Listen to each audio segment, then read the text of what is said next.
The Galactic Council chamber fell silent as Ambassador Ktharnix of the Vrelian hegemony activated the holographic display. What materialized above the central podium sent ripples of terror through every species present. The image rotated slowly, a crystalline vial containing liquid that seemed to writhe with its own malevolent consciousness, shifting through colors that shouldn't exist in nature. This was a hydro weapon, and for 3,000 years, the mere mention of these devices had been enough to end wars before they began.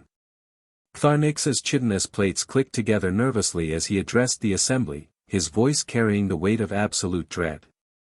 The Zephrani had deployed 5 of these weapons along the neutral zone, he explained, and every civilization within 10 parsecs was preparing to evacuate. The room erupted in panicked discourse, species who had been enemies for centuries suddenly united in their primal fear. The humans sat quietly in their designated corner, a small delegation that most species still considered newcomers to the galactic stage. They had joined the Council only 70 years prior, an eye blink in cosmic terms, and their presence was still regarded by many as a bureaucratic courtesy rather than a meaningful addition to galactic governance. Ambassador Sarachin watched the panic unfold with dark eyes that had seen Earth's own wars, revolutions, and desperate last stands. Beside her, Dr. Marcus Webb, chief xenobiologist, was already analyzing the holographic rendering with the kind of intense focus that his colleagues had learned meant trouble, or perhaps opportunity. The two concepts were often indistinguishable where humans were involved. Ktharnix continued his briefing, and the historical record he presented painted a picture of absolute devastation.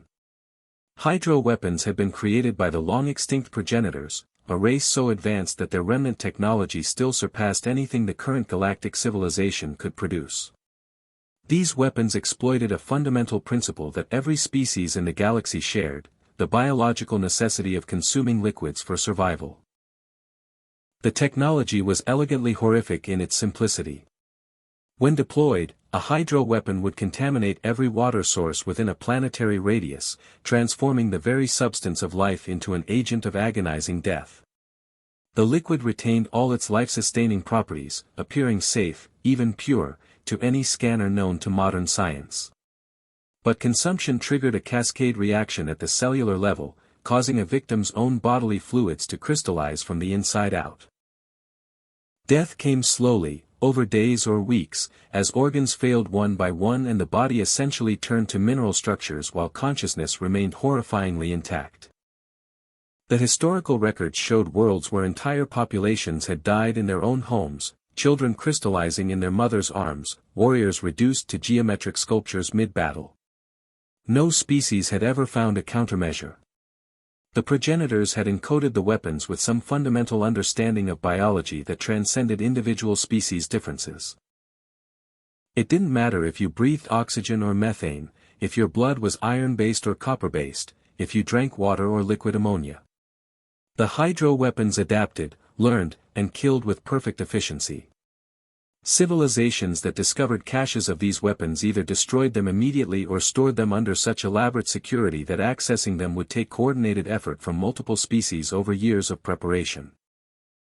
The fact that the Zephrani had managed to deploy 5 of them meant either spectacular incompetence in the galactic security apparatus or something far more sinister. Ambassador Chen raised her hand, the simple human gesture somehow cutting through the cacophony of alien panic. Ktharnix acknowledged her with obvious reluctance, clearly hoping the primitive newcomers would have the sense to remain silent during a crisis of this magnitude. Chen stood, her posture carrying the composed authority of someone who had negotiated treaties in war zones and peace in the aftermath of atrocities.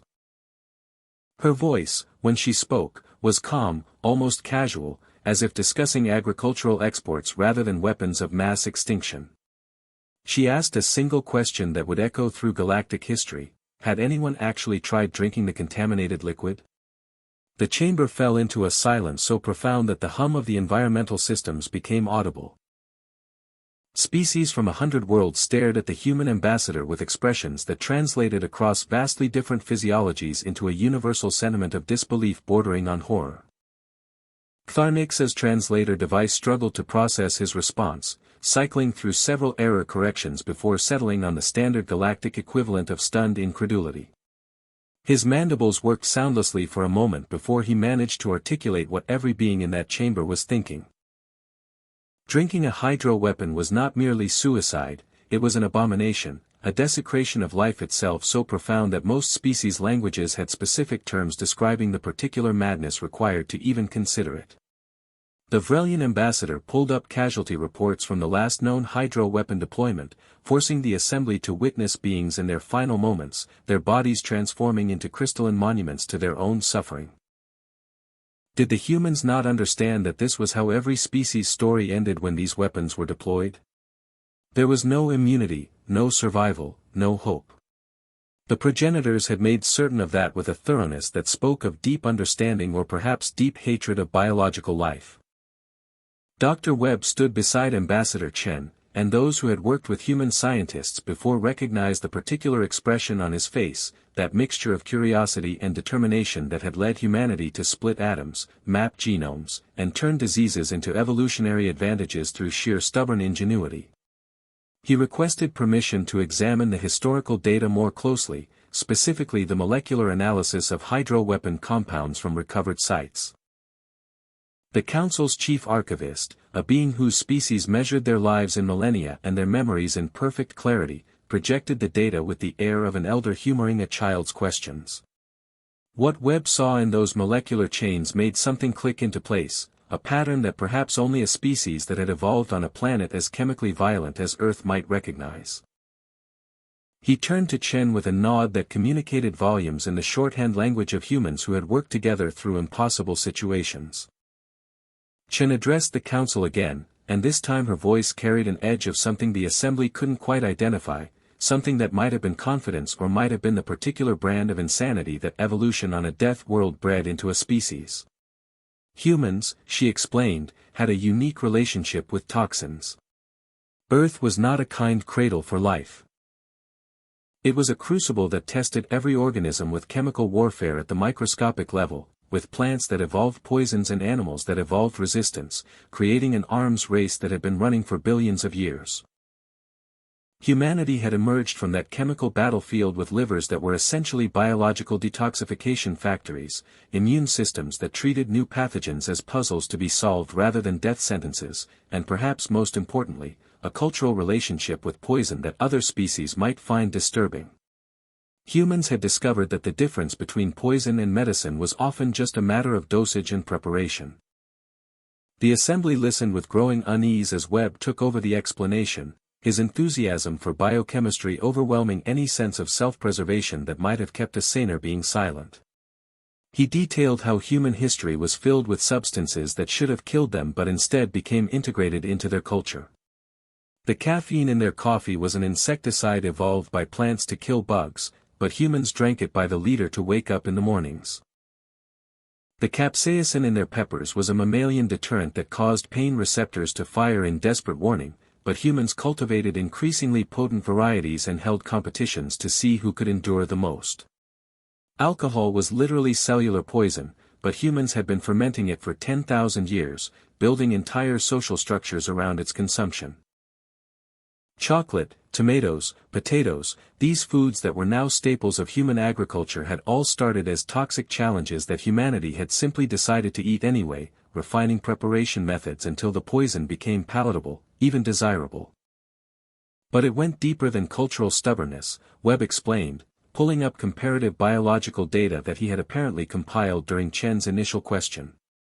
Human cellular biology was abnormally robust when it came to handling foreign compounds.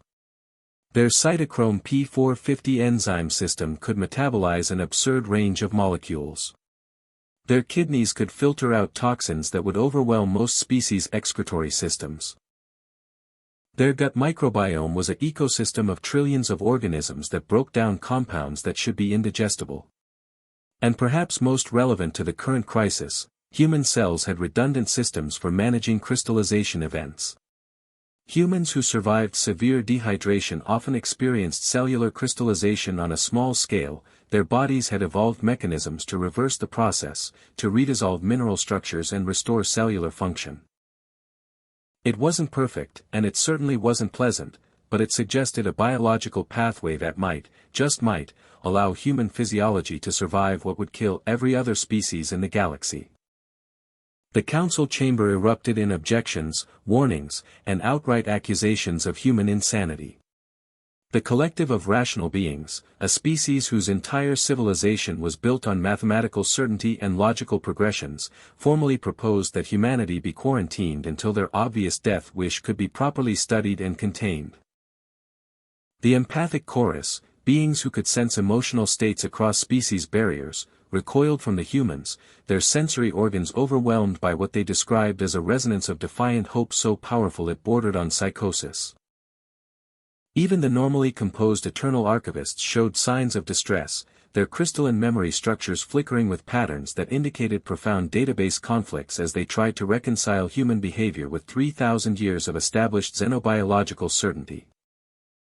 Ambassador Chen waited for the chaos to subside, standing in the center of the storm with the patience of someone who had argued for humanity's inclusion in the galactic community against similar skepticism and fear.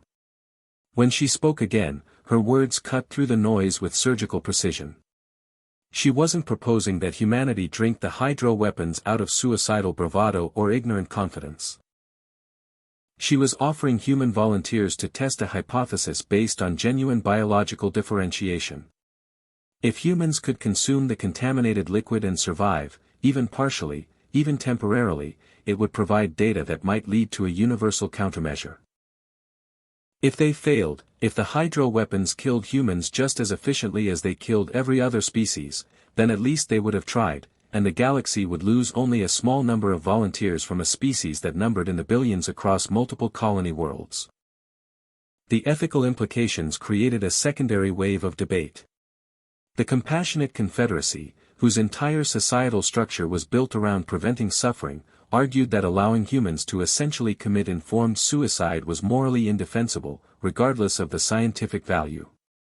The war-tested alliance, species who had survived countless conflicts through pragmatic brutality, countered that if humans were foolish enough to volunteer, their sacrifice should be accepted and utilized. In the midst of this philosophical warfare, Dr. Webb quietly mentioned that he had already prepared a volunteer list. Every human in the diplomatic mission, all 47 individuals, had signed up. Furthermore, preliminary inquiries to human colony worlds and Earth itself had generated over 3 million additional volunteers within the first hour of the crisis becoming public knowledge. Apparently, when faced with weapons that had terrorized the galaxy for millennia, humanity's response was not to run but to queue up for the chance to fight back in the only way their unique biology might allow. Kvarnix, who had opened this session expecting to coordinate a mass evacuation and possibly the abandonment of entire sectors, found himself in the surreal position of arguing against a solution because it seemed too terrible to contemplate. His species, the Vrelians, had survived 2 previous hydro weapon deployments by fleeing, leaving their colony worlds to become crystalline graveyards that still orbited their stars as monuments to the progenitor's cruelty.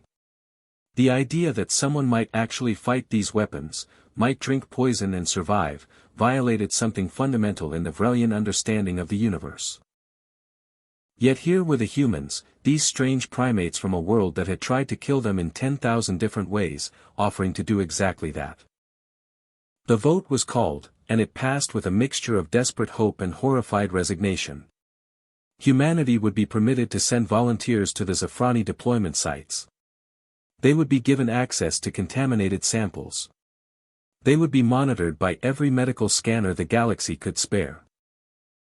And if they died, which every species except humanity seemed certain they would, then at least their deaths would be recorded, studied, and added to the archives as a footnote about the newest species' tragic courage. Ambassador Chen accepted the terms with a grace that suggested she had expected nothing less. Dr. Webb was already coordinating with the medical teams, requisitioning equipment, and apparently composing poetry about cellular metabolism that he insisted was scientifically relevant. Within hours, the first human volunteers were en route to the quarantine zone, traveling toward weapons that had ended civilizations, armed with nothing but their absurd biology and equally absurd confidence. The observation deck was filled with representatives from every major species in the council, medical experts whose combined knowledge spanned 100 different biological paradigms, and recording equipment that would capture every molecular event about to unfold. In the center of the sterile chamber, separated by multiple layers of containment fields and positive pressure barriers, stood Lieutenant James Rodriguez, a human volunteer from Earth's oceanic territories. He was young by human standards, barely into his fourth decade, with the kind of calm determination that came from growing up on a planet where the weather could kill you and the wildlife considered you food. In his hand, he held a crystalline vial filled with liquid that shifted through colors no natural water should possess, contaminated by a hydro weapon that had been extracted from the Zafrani deployment site mere hours ago. The medical scanners were already painting a comprehensive picture of Rodriguez's biology, every cell catalogued, every system mapped with precision that would have seemed like divine omniscience to humans of previous centuries. His heart rate was elevated, but within acceptable parameters for someone about to do something spectacularly dangerous. His neural activity showed patterns consistent with controlled fear and fierce concentration. Dar. Webb's voice came through the communication system, gentle despite the gravity of the moment, confirming that all recording systems were active, all medical intervention teams were standing by, and Rodriguez could withdraw consent at any moment with absolutely no judgment. Rodriguez's response was a quiet laugh and a comment about how backing out now would disappoint his grandmother, who had apparently survived drinking contaminated water during a siege in her youth and would never let him live down refusing the challenge. The moment stretched, and in the observation deck, beings who had witnessed the fall of empires and the birth of stars found themselves holding whatever respiratory structures they possessed. Rodriguez lifted the vial in a gesture that might have been a toast or a salute, spoke something in a human language that the translators rendered as both a prayer and a declaration of defiance, and drank. The liquid went down smoothly, deceptively harmless, looking for all the galaxy like simple water passing human lips. For 3 seconds, nothing happened. The medical scanners showed normal digestive processes, normal esophageal function, the contaminated liquid entering Rodriguez's stomach where hydrochloric acid and enzymes began their work. Then the cascade began. The hydro weapon activated exactly as designed, recognizing the presence of living cells and beginning its terrible transformation. But something unexpected happened in the chemical warfare that erupted in Rodriguez's bloodstream. His cells, descendants of organisms that had survived Earth's primordial oceans, ancient plagues, and modern toxins, responded to the crystallization cascade not with helpless surrender but with furious resistance. His cytochrome P450 enzymes, those molecular workhorses that had evolved to handle everything from plant alkaloids to industrial pollutants, began attacking the hydro weapon's molecular structure, breaking it down into components that his kidneys could filter. His immune system, which had learned to recognize and respond to threats at a speed that amazed galactic immunologists, mobilized with coordinated precision. White blood cells swarmed the contaminated areas, macrophages engulfing crystalline structures and breaking them down through sheer chemical aggression. The battle was visible on the molecular scanners, and Dr. Webb provided running commentary that shifted between clinical precision and barely contained excitement. Rodriguez's liver was working at what Webb described as peak detoxification capacity, processing the poison at rates that should have been impossible. His kidneys were filtering out crystalline structures faster than they could fully form, flushing them from his system in a toxic flood that the medical team was carefully collecting for analysis. His cellular repair mechanisms were rebuilding damaged tissue almost as quickly as the hydro weapon could harm it, a regenerative capacity that most species associated with primitive organisms or specialized healing castes, not with individuals of a supposedly advanced civilization. The pain must have been extraordinary, every cell in Rodriguez's body fighting a war against poison that had been designed to be unbeatable, but the human remained standing, conscious, his vital signs showing stress but not collapse. 23 minutes after consumption, Rodriguez was still alive, and the galaxy's understanding of biological possibility was being rewritten in real time. The hydro weapon's effects were diminishing, its perfect killing mechanism foiled by the chaotic resilience of human biochemistry.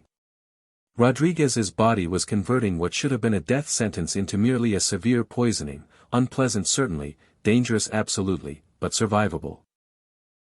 The observation deck was silent except for the sound of Dr. Webb's voice, thick with emotion he wasn't bothering to hide, announcing preliminary success. The medical intervention team stood ready but unused, their emergency protocols unnecessary against a threat that humanity's evolution had apparently prepared them to face. Rodriguez himself, pale and sweating but grinning like a warrior who had just won an impossible battle, raised his hand in a gesture that translators struggled to interpret but that somehow communicated triumph in a universal language. The implications cascaded through the galactic consciousness faster than the poison had moved through Rodriguez's system. If one human could survive, then humanity could provide the key to a universal countermeasure. Their enzymes could be studied, synthesized, perhaps even transferred to other species through genetic therapy. Their metabolic pathways could inform new medical protocols. Their sheer biological stubbornness could be weaponized against weapons that had seemed unbeatable. Within hours, human volunteers on other deployment sites were replicating Rodriguez's success, each one adding data points to a growing understanding that the progenitors, for all their advanced technology, had made one critical miscalculation. They had designed weapons to kill civilizations as they understood them, species that evolved on stable worlds with predictable environments, but they had never encountered a species forged in Earth's chemical crucible, beings who had turned poison into preference and survival into an art form. The Zafrani, who had deployed the weapons in a desperate bid for territorial expansion, found themselves facing not evacuation and surrender but humanitarian relief missions led by human medics. Humans who drank the contaminated water, filtered it through their absurd biology, and somehow produced safe water on the other side. It wasn't perfect, and it wasn't pleasant, but it worked well enough to prevent the genocide that everyone had assumed was inevitable. The irony was not lost on galactic observers that the newest, smallest, and most frequently underestimated species in the Council had become the answer to a threat that had haunted civilization for 3 millennia, not through superior technology or ancient wisdom, but through the simple fact that their planet had spent billions of years trying to kill them and they had survived by learning to eat the poison. Ambassador Chen addressed the Council again 7 days after Rodriguez's successful trial, and this time the chamber listened with the respect accorded to those who have proven themselves through action rather than words. She spoke of humanity's place in the galactic community, not as warriors or conquerors, not as technological saviors or moral arbiters, but as survivors who had learned that the difference between poison and medicine was often just a matter of perspective and preparation. She offered humanity's biological research freely to all species, requested joint studies to develop universal countermeasures, and quietly suggested that perhaps the galaxy had spent too long running from the progenitor's legacy when they might have been better served learning to face it. The proposal was accepted unanimously, and for the first time in recorded history, hydro weapons were reclassified from existential threats to solvable problems. Dr. Webb later published a paper that became required reading in every xenobiology program across known space, titled simply On the Utility of Death Worlds and Producing Useful Adaptations. In it, he detailed how Earth's hostile environment had created a species with biological systems so robust, so redundant, and so aggressively defensive that they could survive conditions that would kill most galactic life. He discussed how humanity's cultural relationship with toxins had prepared them psychologically to face poisons that other species fled from instinctively. And he concluded with the observation that would echo through diplomatic and military circles for generations, that humanity's greatest strength was not their technology, their numbers, or their strategic thinking, but their fundamental inability to accept that anything was truly unbeatable. They had looked at weapons that ended civilizations and asked not, how do we run, but how do we drink it and survive? That particular brand of defiant curiosity, that willingness to face the incomprehensible with nothing but biology and stubbornness, made humanity perhaps the most dangerous allies and the most valuable friends the galaxy had ever known.